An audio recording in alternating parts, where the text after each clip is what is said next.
L'information est toute fraîche et vient de tomber sur BFM TV. Depuis vendredi soir dernier, 2 hommes étaient activement recherchés suite à l'accident provoqué par Pierre Palmade sur la D372 au niveau de Villiers-en-Bière, dans le sud de la Seine-et-Marne, faisant, outre l'humoriste vedette, 3 blessés graves dont un enfant et une femme enceinte qui a perdu son bébé. BFM TV est en mesure d'annoncer que l'un des 2 hommes recherchés a été arrêté.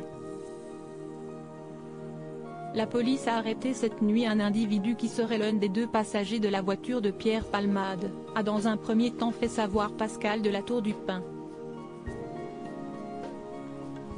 Mélanie Bertrand, journaliste du service police-justice de BFM TV a par la suite apporté des précisions sur cette arrestation. Effectivement, ça se passe dans la Somme. La brigade de recherche, qui d'après nos informations, a placé cette nuit en garde à vue un individu qui se présente comme étant l'un des passagers de la voiture de Pierre Palmade, qui était donc présent lors de l'accident. L'un de ces 2 hommes dont on parle depuis vendredi, qui était en fuite depuis la collision.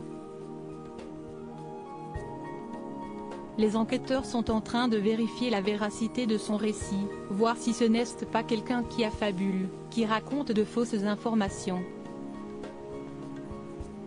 Autant d'éléments qui doivent confronter aux éléments dont les enquêteurs disposaient depuis plusieurs heures.